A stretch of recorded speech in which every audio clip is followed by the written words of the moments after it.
أعوذ بالله من الشيطان الرجيم. بسم الله الرحمن الرحيم. وإذ نجيناكم من آل فرعون يسومونكم سوء العذاب يذبحون أبناءكم ويستحيون نساءكم وفي ذلكم بلاء من ربكم عظيم. صدق الله العلي العظيم. مداخو استس خبره پیاده چې خاص خبره وس بني اسرائیل ته متوجه ده. بني اسرائیل دغه يهود دي چې په مدینه کې د رسول الله السلام پر شاوخوا راڅرخېدلي دي او نبی علیه الصلاة والسلام دعوت ورته کوي، دوی یې مني نه. دوی په دغه نازېږي چې زموږ نیکهګانو ته پش پر پشه وګوره 4000 نبیان په موږ کې تېر سوي دي. په دا 4000 نبیانو کې به دغه نه لا نه اوسي چې موږ خلاص کړي. پرون خو الله پاک د هغې خبرې جواب ورکړي. والشفاعت کې نبی کوي، کې ولی کوي، کې عالم کوي، د مؤمن دپاره کوي چې ګناهکار یې مړه ته کافر یې ته د شفاعت تمه لرې، کافر دپاره شفاعت نشته. نو وروسته موږ ویله چې د دغه ځایه څه چې ونسې بیا د قرآن کریم تر ډېره ځایه پرون مې ځای در وښاوه تر هغه ځایه پورې چې ځې د دغه بني اسرائیلو 40 معاملات الله ذکر کوي. معاملات دا معنا ورکړه ورکړه نه ده چې معنا دادوګریب دي. معاملات دا معنا چې الله یې پلا د خپل نعمتونه ور په یاد کړي چې ګوره ما دغه نعمتونه در سره وکړه. بله پلا د ده سپین سترګي وي، شوخي وي، بیا یې حاګلي بیان کړي چې تا څه وکړه، تا دغه وکړه. دا دواړه واقعي معامله ده. الله خپل انعامات ورته ذکر کړي، نو د انعام تقاضا خو څه شي ده؟ خو چې دی باید الله ته سر په سجده پرېوځي. الله وایي تا زما د انعام په مقابله کې ستا کردار څه شي دی، نو د ده کردار هم بیا بیان کړي درته، د ده خوی به هم بیان کړي چې د دغسې ډرۍ و رخشان باره راوایستی د الله په احکامو یې پسخاند. ورنه دا معاملې شروع دي. نو د دې معاملو څخه یوه معامله چې ده چې دا اوس یې ذکر کړي د فرعون سره اړه لري. نو در ترجمې د مخه یو څه بیان غواړي چې بیا دغه 40 معاملې چې راځي بره بستیس په خبره سر خلاصېږي، قصه به درته معلومه وي. هغه بیان دا دی چې عمالقه یو قوم دی، عمالقه ورته وایي. دا د چا اولاده ده؟ د دوی نیکه عملیق نومېدی. هغه د لاود زوی و، هغه بیا د ارم زوی و، هغه د سام زوی و، سام د نوح علیه السلام زوی. دغه عمالقه د نوح علیه السلام د نسل دغه سره روان دي چې ما یې نسبنامه درته بیان کړله. عملیق بن لاود، یعنی عملیق ولد لاود، ولد ارم، ولد سام، ولد نوح علیه السلام. دغه عمالقه په خپل ځان کې 2 قسمه سو. د تاریخ څخه په زرو کلو مخکې یو څه په شام کې باشندگان و التسو، یو څه چې هغه په جبابره و په عمالقه په دغه یادېږي، یو څه یې مصر ته راغلي و په یو وخت کې. په مصر کې دلته پراته دي چې دې ته قبطیان ویل کېږي. قوم یې هلته یو قوم دی، دا دلته آباد دي. نو دوی خو دا 2 قومه سول. بله قصه د بني اسرائیلو. د بني اسرائیل دغه 2 قومه نه دي چې نه دا د مصر والا قبطیان چې د عمالقه و د پښه ده، دغه ته بني اسرائیل نه وایي. نه هغه بني اسرائیلو ته چې په هغه شام کې اوسېږي، نه هغه ته بني اسرائیل وایي، هغه هم هغه د عمالقه و پښه ده. نو کېدای سي عمالقه 2 پښې، یو څه په شام کې آباد کړي، یو څه په مصر کې آباد کړي. دلته دا بني اسرائیل بیا څوک دي چې دورې وایسته کېږي چې دا په قرآن کریم کې یادېږي، وسم مشهوره ده. بني اسرائیل د حضرت یعقوب علیه السلام اولاده ده. د یعقوب علیه السلام په باره کې خصوصي معلومات لري. دی څوک؟ د اسحاق علیه السلام زوی و. اسحاق علیه السلام بیا د ابراهیم علیه السلام زوی و. دوی دلته مصر ته څنګه راغله؟ دا قصه بیا تاسې د یوسف و زلیخا کیسه ډېره اورېدلې ده. دا خو هغه و چې یوسف علیه السلام د هغه شام و د خپلو منطقو څخه چې هغه د انبیاءو علاقه وه، د هغه ځای څخه ورونو چې هغه کوم کردار د سره ادا کوي چې د دې په پلار ډېر ګران و، هغه څاک یې واچو پر څا باندې کاروان راړي، کاروان په مخه راواخیستی راغلي. په مصر کې لام څو خرڅ چې مریی دي، د مریتوبه څه ولاړې د باچا کورنۍ خریداري کې، معنا د باچا د وزیر کورنۍ خریداري کې، په هغه کې پسې غټ سو، دالته پسې دی چې سو، دالته بیا پسې باچا سو. نو دی چې باچا سو پسې نبي سو، هغه خپل پلرګنۍ چې هغه شام په هغه منطقو کې و، خو هغه د ورونو سره بیا راوغوښتل، هغه قصه خو نو ورته هغه دلته نه ذکر کو. دلته دی آباد سول په د مصر کې د حکومت، هغه قبطیان چې په خوا په مصر کې دلته آباد چې بل قوم دی، هغه د دې تر تسلط لاندې سول، دی خپل پاچي پر کول دلته، ولې خو نبوت هم د دوی سره وو او سیاست هم د دوی سره وو. نو هغه د دوی خادمان وو، په دا ښار کې خادمان نه منه چې ګرځي بیمریانو، خو مطلب گزاره کول ریاست د دوی باندې چاله. سم وخت چې د یوسف علیه السلام هغه وفات کیږي، کرار د خلکو څخه خبره د خپل د جن جلو د لاس وځي لکه زموږ څه چې وسوي، دا کرار چې د لاس وتی هغه قبطیان پر را سربېره رسوله، چې پر را سربېره رسوله د دې حکومتونه خو په یاد و چې پر موږ حکمراني کړي دي، برعکس کړ، دوی د ځان لپاره غلامان کړ. په دې خبره کې داسې وسپوېدل یاست. نو په مصر کې قبطیان کم خلک دي چې اوسېدل، دغه اصلي بشندگان بني اسرائیل، دغه مهاجر دي چې د اوغه ځای راغلي د شام څخه د یوسف علی السلام په وخت کې دلته مهاجر و، مګر مهاجر و برای تسلط پر دغه خلکو دغه نه زیات سو بالاسو د الله تعالی دین کاوه چې بارا چاته په دې نامه د خلک په اصطلاح کې په انصار په نامه معنا جایان خلک چې هغه جایان مغلوب و دي پر لور، خو چې دوی د جن څخه کرار چې هغه نبی علی السلام ځنی ولار یوسف علی السلام یې چې کرار جن ته شاکول برته خلک پر الور سواله. دا که یو پړاو دی د قصې چې درجه زیاته زده کی.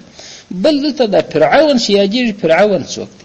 فرعون د اصطلاح د تزیات استورشه په د دنیا کې په خوا و وسنو لښسوي د پکشي کې د ایران پاچا چې هر څوک په پاچا وي کسرا ورته ویل کېدل. دا بچا نوم بنا اخسته کې بس کسرا دا رقم کړی چې کسرا دا بچا چې به مرسوبل به پر ځای بیا هغه ته کسرا ویل، بیا چې هغه مرسوبل به پر ځای هغه ته بیا کسرا ویل. د مثال په تور په دا دغه حبشو کې چې به څوک بچا و نجاشي ورته ویل کېدل چې دا یو بچا به مرسوبل بس بیا هغه نجاشي بل کې دی، هغه چې به مرسوبل دا نجاشي دا د خپل قوم اصطلاح، لکه موږ په دغه خپل افغانستان کې درشوي په دغه علاقه کې سم روسي سادي امسایه دي، په دې کې به دا رواج چار څوک بچا و حضرت بابا به بلی. نو حضرت بابا د سند چې دا یو سړی نوم دی، امان الله خان ته مال حضرت بابا ویل کېدل، نادر خان ته مال حضرت بابا ویل کېدل، زهیر خان ته مال حضرت بابا ویل کېدل. کوم وخت شاهي نظام رنګ سو په جمهوریت واوښته برای وسیل رئیس جمهور بولی کنه دی بخپل پاچا ته حضرت بابا ویل. د فرعون دغه سدي په مصر کې چې ارڅوک پاچا وي نو می فرعون. وسم چې د مصر موزیم ته ورسي 15 فرعون پراته دا فرعون مګر غیر زماني فرعون دا د چا فرعون دی؟ برای داغه د موسی علیه السلام فرعون دی، داغه د یوسف علیه السلام په وخت کې چې دلته د مخکې پاچا دا هغه فرعون دی، دی وس ایش دي دا رقم. نو په خلاصه د خبرې کې په یوه د فرعون چې دلته یادېږي دا د مصر د بادشاه یو لقب دی، لکه مال په افغانستان کې حضرت بابا کنه د خپل نوم چې دی دغه فرعون ده، د اصلي نوم ولید دی په خپل ځان کې ولید دی نوم دی، مګر چې په مصر کې بادشاه سو برای د چانم پر کې شو د فرعون خو ار بادشاه په دغه نامه یاد دی. اشد دی ته څنګه بادشاه د قصه به دا رقم د اصلي د اصفهان کې د عطاری کار کوي، عطر خرڅول یا په خپل کاروبار کې دیوالی چې دیوالی ساننده پروړي تنکړي دې پرې وهلې دې برش کنزل ورته کړي برا د خلک پر چم د پروړو د لاسه د کور نه شراوته برا بل چاره نه درلود چې تراسه پیرارس. نو د دې منځ کې څه فرار څخه خپل علاقه پرېښول وتښتې دی ولاړی غایب شو. انو زه خو دې شهر مصر علاقه ترنجې سو د مصر شهر ته چې ورځي دلته د باندې خو ار شهر چې د باندې خو برکلی زراعت کښت کروندای پالیست ورګرځېدی چې ورته پښتنه وکړه چې خټکۍ په څولې د خټکۍ پالیزي برل بار په روپې دی بس تبع انو د خوراک پکښ کې علاوه چې بار په روپې خیر د ځان مور کې ولاړی شهر ته چې ورشوا سو دوره په بازار کې چې با کړل چې خټکۍ په څو دی هغه یو دانه په روپې دی خو په وروړي خو د خلکو پر چا باندې په وروړو په خلکو کې اخستي خو اقتصادي پلج غوښته دغه سورس چې اوه وسموته مې لا پیدا شو پالته به چې د بازار وته په پالیس کې به یو بار پر پیرانی سي په بار کې خو نه شل خټکی خو بځای سي جیر خو بځای سي چې ما زه د شهر ته راوړم دانه پر په خرڅي ادي ریټ دغه دی نرخ دغه دی ابا په یو رسونو روپی ګټه انو د سټیو لاړی بار مخ بیرته په پالیزو ورسم پالیزو ته چې ورلی بار خټکی را باندې کښته ما زر پالیز راوتی الکورته ولار د منادوانه پر مسول راکه چی غوځ د چی مسول راکه مسول مطلب پچا موږ درولي خټکی زین تاک شل ګامه خواته بل زنجیر دی محصول راکم بل خټکی تا څو ګامه خواته بل تر بازار چې راتلی خلاصه دا یو خټکی را ورسه هغه یو پور پیور پرال تکشن سي سوچ و چې زوی دی ور په عمل باندې څنګه پرسانه شار تا د پالیزه د شار پر دغه قدر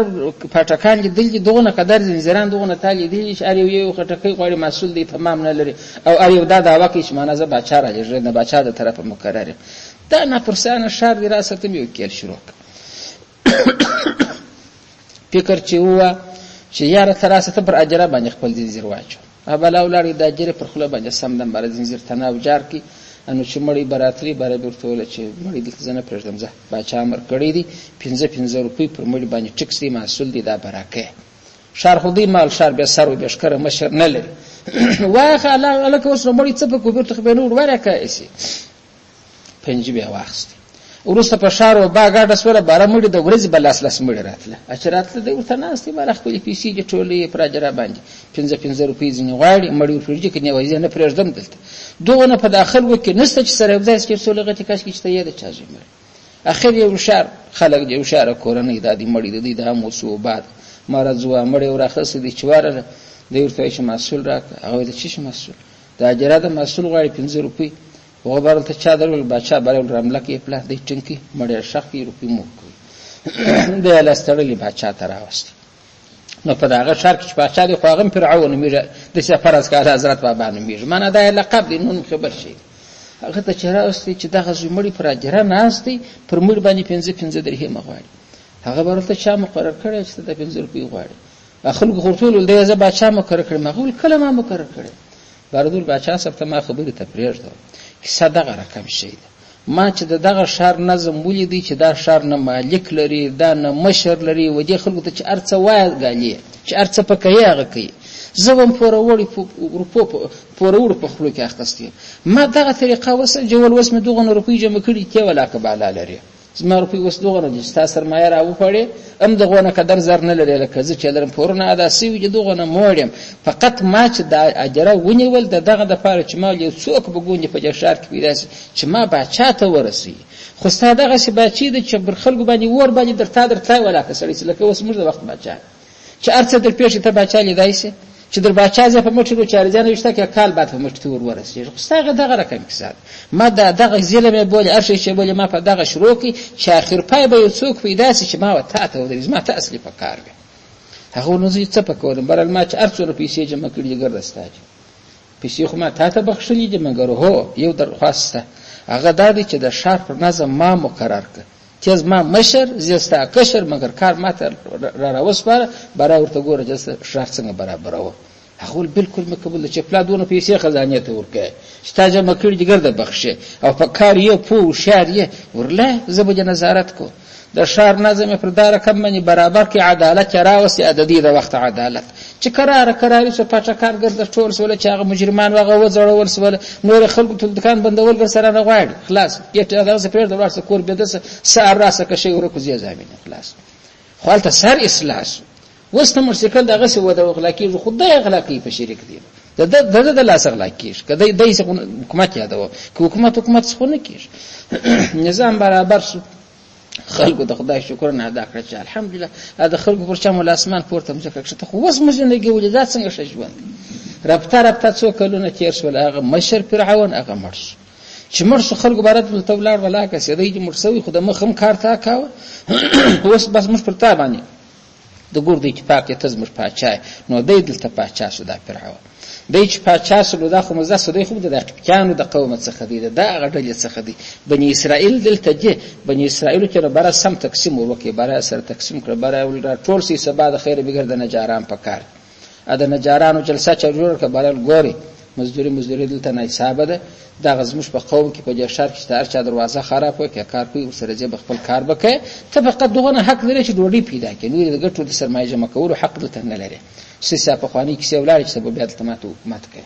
مثلا بل ورځ راوښته چې د چا مستری توپ زده چې شخونی جوړي دا ګډ وګمرل دا ټولې ور معلومه کړه برای شاتل کده چا خټ په کار دی به بیاي ورسره ځي بني وچونو چې را پکښې کې نشته. نو خلاص په هر چا ته خپل دا کسبکاران سره تقسیم کړه پر کسبو. ځینې کسان سپېډر عاجز ول شي په خدای کازه دغه ته استاد شي نه دي زده ولته بیا د خیر سره مازګر یو روپۍ راوړي په بیت المال کې به جمع کوي. بالا سوال کوي که ځان وژنې په ګریو کې نو د خواري نه نو ته ما کسب نه دي زده فقر خو به زده اخلاص دا د فکرانو نظام وسم په بازار کې ستا کمپنۍ ستا فکران سار په بازار کې تقسیمي ماشام ټولي او کې پیسې لر ټولي کړي هغه معیوب ماشام شکل کې لشتي ورکي دا شوي راوړي ډوډۍ را نور کی هغه سار هغه بغي ویش په چوک باندې ناسي برخه ماشام ته روپی برابر کې چازې غواړي د مسکینان دا چمپو وګو چې ته بیا بیت المال ته پیسې راوړي جمع کوي د ملک اقتصاد هم وده وکړل کاروبار کارم د خلکو مختولاړي ابسته پاچی در روانه ده. اخر نو وس دلته چې آیات موږ برازان جوړو خبره څنګه پیښه شو. یو تفسیر وایي دسه برای فرعون خوب ولیدي په خوب کې ویني چې د اوغه بیت المقدس ته خواڅه چې د شام د فلسطین د علاقه د دې خو یو ور روان دي رالی مصر ته چرالی د مصر په کورو ورنه نوځي چورنه نوځي د قبطیان د فرعون عملو قومان چې بس دالو لپاره کوري وروس وځي بني اسرائیل چې د دوی چې څوک په مخاور سپاغه کار لري هغه بروغ رمټ تر وځي بس په دغه مصر کې د اور په کورو باندې ګرځي قبطیان وژني سوځي د نور پاتېږي دای چې راکښل سي خورا وام واخستې بار چې اوس بکایته نو په هغه وخت کې نجومګری وو دغه د خوب تعبیرونه د مختتلی برای خپل د وخت نجومګران هغه د خوب په تعبیر ترجمه چې پیدا راټول کړ برای ما دغه خوب لیدلې دي ته به څه ترجمه ای وګول زموږ فکر چې دی د ترجمه ده چې بنی اسرائیل خاصه راغلي د شام د خواڅه دي په دغه بنی اسرائیل کې یو الک پیدا کیږي یو سړی به پیدا سي راستا پاچیم په خدای درونه لري دا ساقب چانه موري سره در بدره کې ملک وجه در بدره کې پیدا کیږي په دغه کې دا ورد هغه ځای را روان اگر چې د یوسف علی السلام په وخت کې راغلی خو بلیږي بدلته نو چات کا برای مشوره وکړه ورننداسي به وکړو خدمتونه خو پر دی تر اوسه پورې خو غاړه دی پیدا شوی نوې الکان کې پیدا کېدل دا خو د استعاله لوي او دغه درې کلن څلور کلن دغه چې دام حلال کی ولدام نه معلوم اوسه بلوغ نه رسیدي نو وای 12,000 خو په د بنی اسرائیل کې دغه بچمر د الکان د الاسکلن دي نو نه کلن دي دا چې بلوغ نه رسیدي یې پلاخه دا درته غوښته حساب کړ چې دا قتل کړ چې بچی د لاسونه وزي تاسو ګوري د بچی دوه نه خواندي ارڅونه خلک درته غوځي دای جته یې تیار چې بچی پرېږدي چې زیانه کوم دا خو علال کی نو بار خلک مقرر کړ د بنی اسرائیل په کورو ګرځیدل البته په تفصیل کې بیا زه راوړم د خیر په قران کریم کې براسي شذې کتلې چې لنګېجه په فرغه چې نور علالاوي انجیلی پرېښول انجیلی نه لاله ول دي خو عیاش اموه برل په دې کې شایسته انجونی پیدا کیږي خداغه 12 کاله بعد پیغله مې رخصولې مې زنه یو سر کولې هغه پرېږدي هغه مالالوي خدای الکه څه خطر پېښ دي الکان علالوي نیوي زره الکان په دغه رقم درته وختل دا چې د مور په پیدا کېدل دا کار د دې سره روان شو دغه ظلم دور سره شروع کی نو ځینې مفسرین وایي چې د الکان علالید د خوبه څخه سرچینه ونیول نور مفسرین وایي چې خبره بل شي خبره دا د لکه دا په جهان کې قانون دي ارڅوک د خپل دشمن ډېرېده نه غواړي قرآن په سورة القصص کې څلورم آیات تیس غوړته ونه په سورة القصص کې دس الله پاک فرمایي ان فرعون علا فی الارض بشک فرعون چو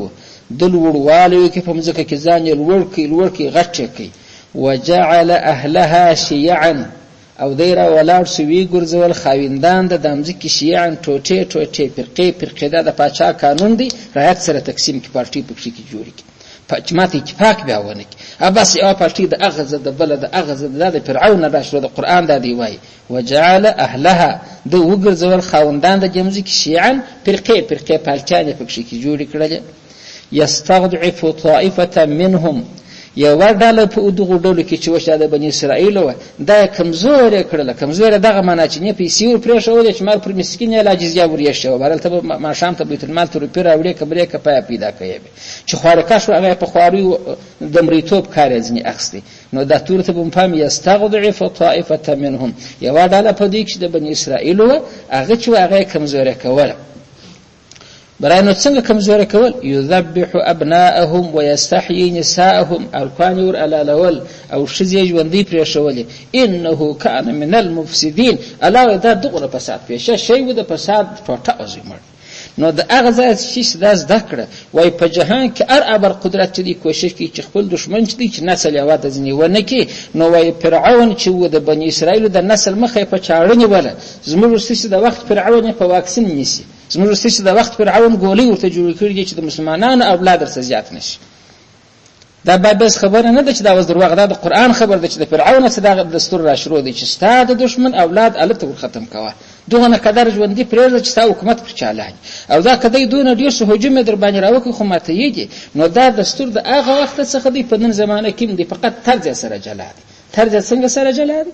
دلته مال هغه چاړه پر اخست او دی چاړه نه پر راوړي دای نو ستا پر کښنی مهربان یا چې واکسین ونه کې میټر در څوړم باندې کوم یو څه چې زموږه دا د جز مړي ولاکه معلومه ده چې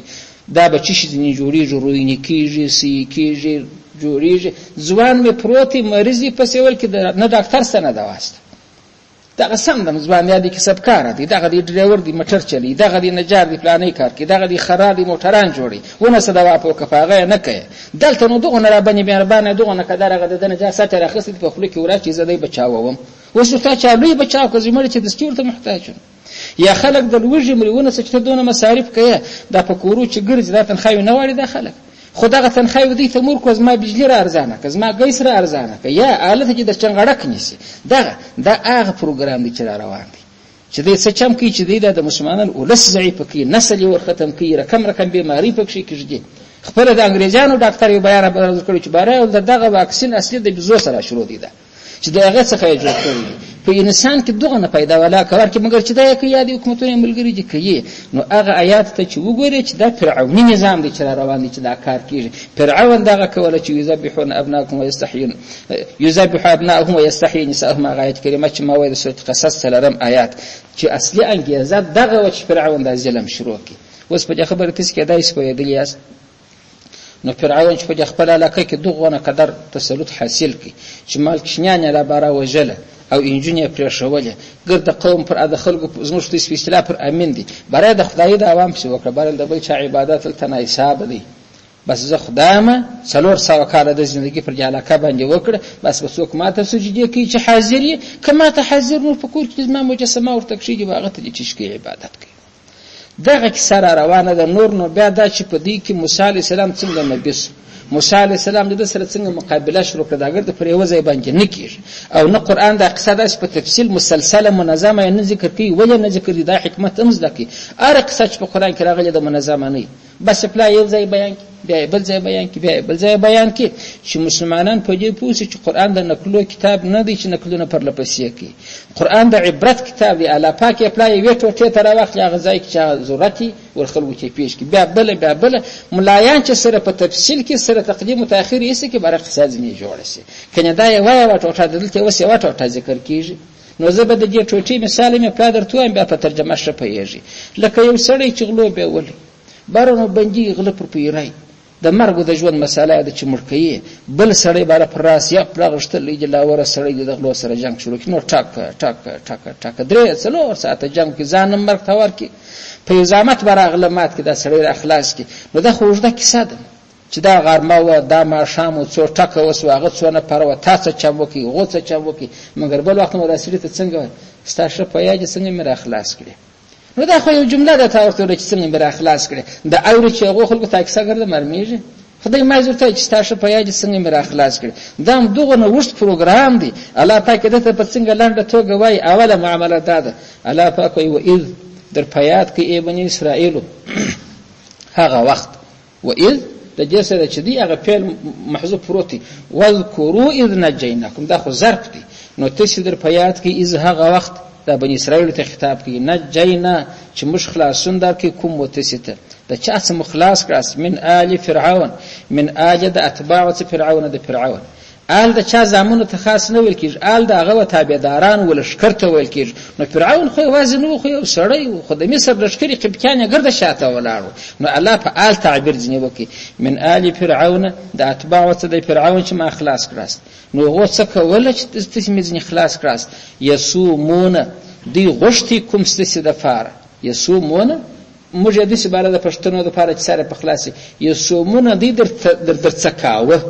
در څکاوه دا معنی سړی چې په کاچوغه کې چاته شي دغه کې وایي ته ورسې خوند وګوره دی په تا د عذابو خوند کته چې ورسې د عذاب خوند وګوره لکه اوس د ظالمانو چې پلاج برق تو کیسته د خوند وګوره بیا چې په پښو وځړ وته د خوند وګوره بیا په یو لاس په پښه ځړ وته د خوند وګوره نو یسومون دی در څکاوه کوم وتسته چې در څکاوه سوء العذاب هغه بد عذابو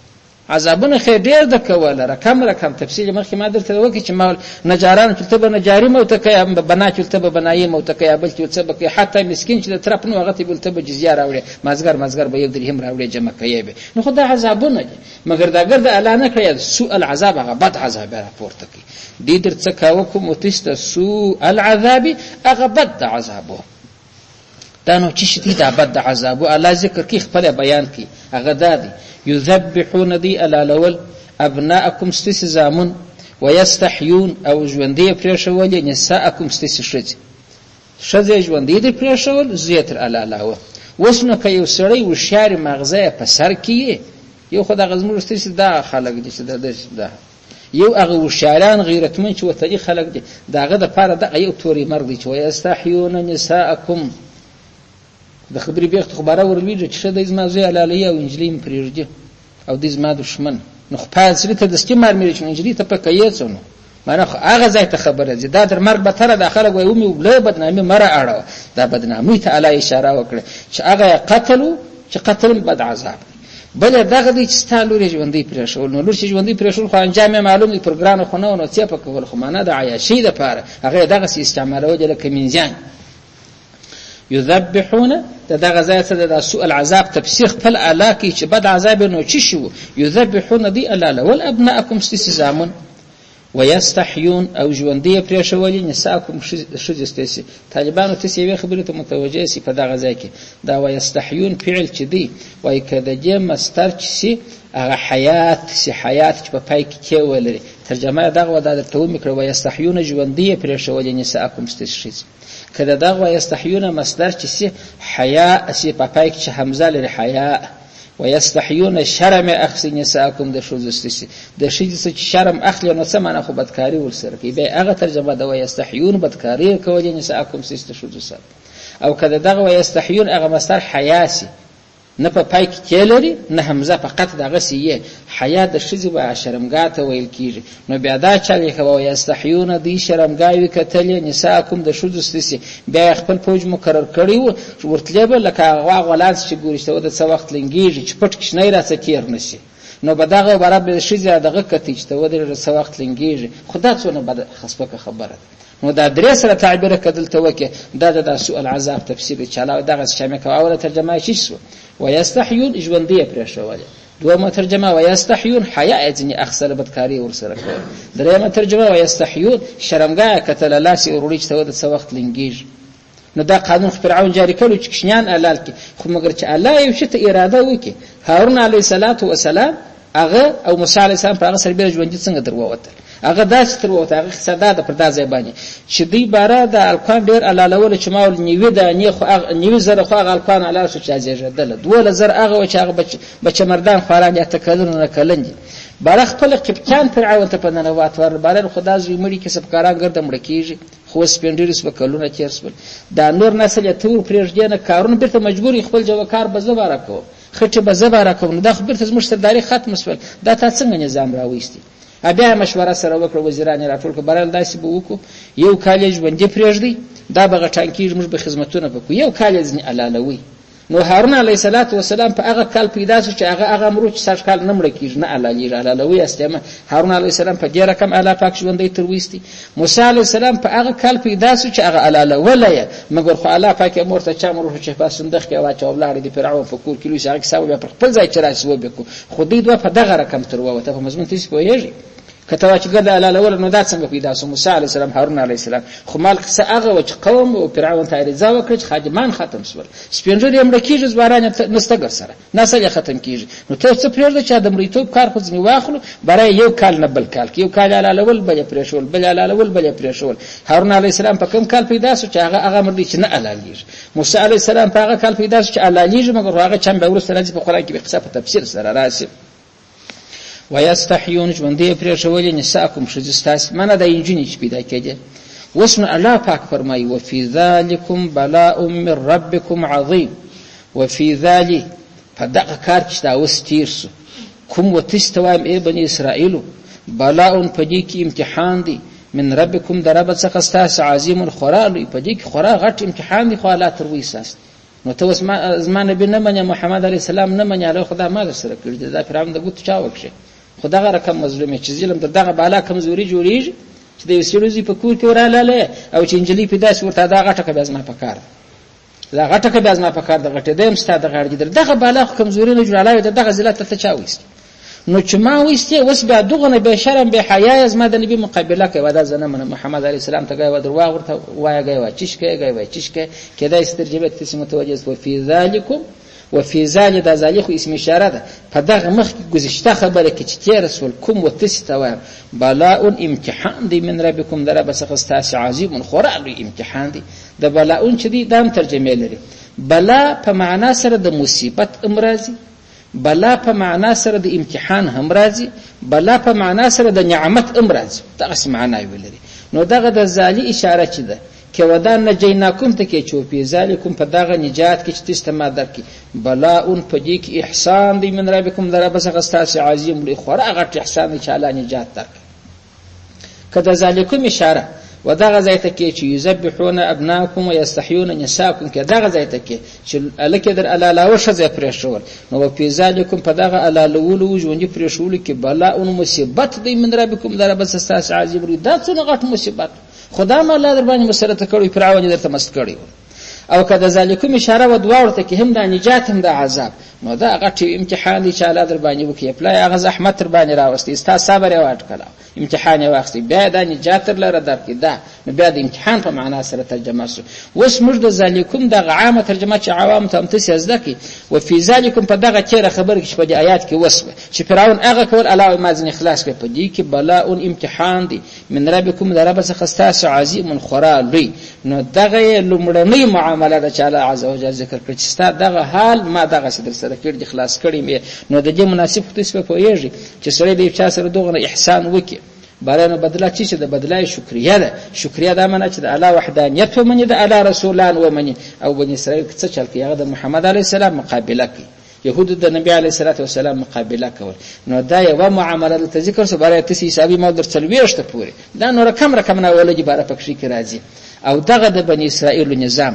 الله د ګرد د عالم نظام لپاره یو نمونه کړی دی چې بیا د قیامت چې انسانان راځي بس دغه چمونه کوي الله انعامونه کوي د لچګي کوي الله انعامونه ورسره کوي د سپینسترګي کوي لږه خلک تروزي چې هغه د الله تعالی نعمتو ته وګوري او بار الله پاک سر پر سجده شي او د الله د رسولانو لار غوړه کوي. نور دغه یو نظام دی الله دغه بیانوي وای دغه خلک دا رقم کوي. نو واخر دعوانا الحمد لله رب العالمين.